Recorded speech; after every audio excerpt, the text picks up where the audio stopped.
सुजानगढ़ में स्थित superstar coaching classes में आज पुलवामा हमले की दूसरी बरसी पर शहीदों को याद करते हुए एक श्रद्धांजलि सभा का आयोजन किया गया, जिसमें मुख्य अतिथि के रूप में इंजीनियर BL भाटी व रिटायर्ड IAS राजेंद्र नायक व वार्ड नंबर 49 की पार्षद जयश्री दादीच थी।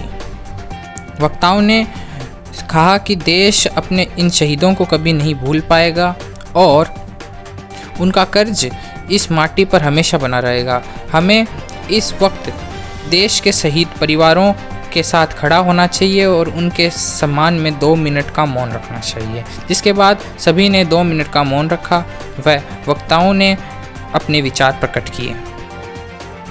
इतने युवा यहाँ उपस्थित हुए, निश्चित रूप से मुझे ये लग रहा है कि देश का भविष्य आप लोगों के हाथ में निश्चित रूप से सुरक्षित है। ये मैं आज मुझे एहसास हो रहा है।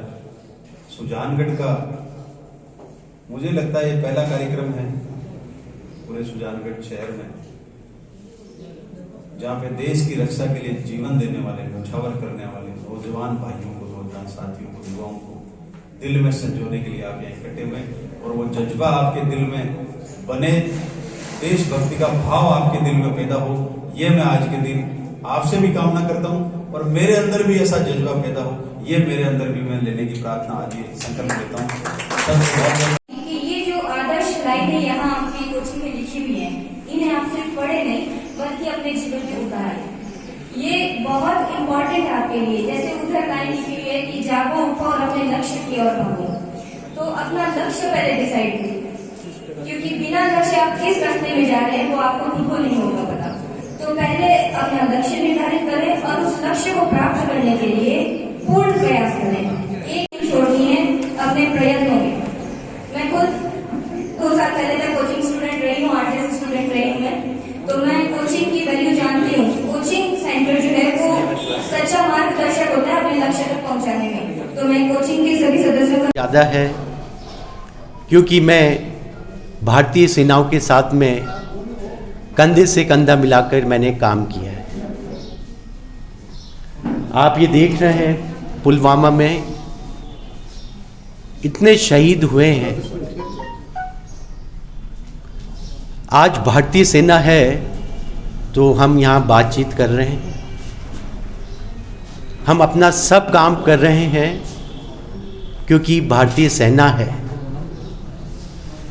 1981 में मैंने मास्टर्स किया पॉलिटिकल साइंस से और मेरे प्रोफेसर चाहते थे कि मैं यूनिवर्सिटी में ही पढ़ाऊँ,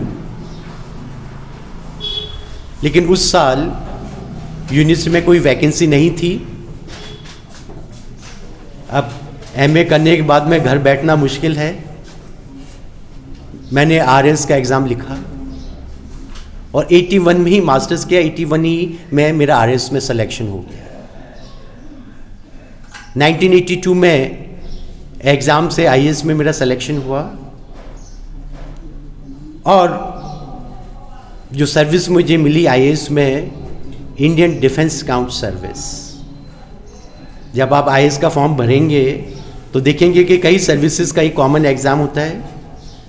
90 नंबर पर Indian defence scout service, secretary to government of India.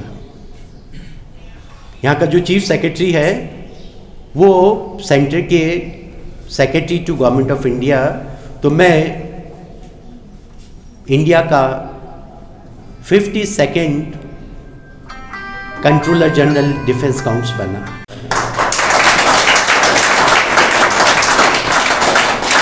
भारतीय सेनाओं के ऊपर कोई और जिम्मेदारी नहीं, उनके नमन के लिए मैं आया हूँ। और मेरा भी एक प्रोग्राम था,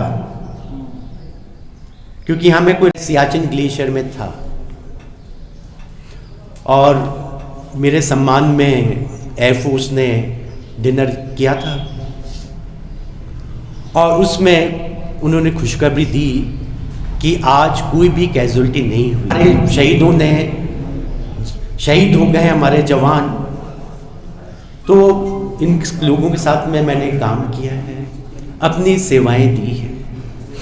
मैंने अपनी सेवाएं बॉर्डर रूट्स पर भी दी है। कुछ लोग होते हैं जो नींव के पत्थर होते हैं, देखे नहीं जाते हैं। नींव के पत्थर बॉर्डर रोड्स। अगर हमारी सड़कें नहीं बनेगी तो हमारी फौज कहाँ से जाएगी? आप लोग कर सकते हैं। जब मैं ऐसे ऑर्डिनरी स्कूल से पढ़ करके पॉलिटिकल साइंस में जो सिविल सर्विसेज का एग्जाम हुआ, मैंने तो इंडिया में टॉप किया है। I scored 61% marks in political science, और आईएएस में आजकल 50% में, उससे भी नीचे में आईएएस में जनरल कास्ट के सिलेक्शन हो रहे हैं। तो जब मैं कर सकता हूँ, आप में से हर एक कर सकता है।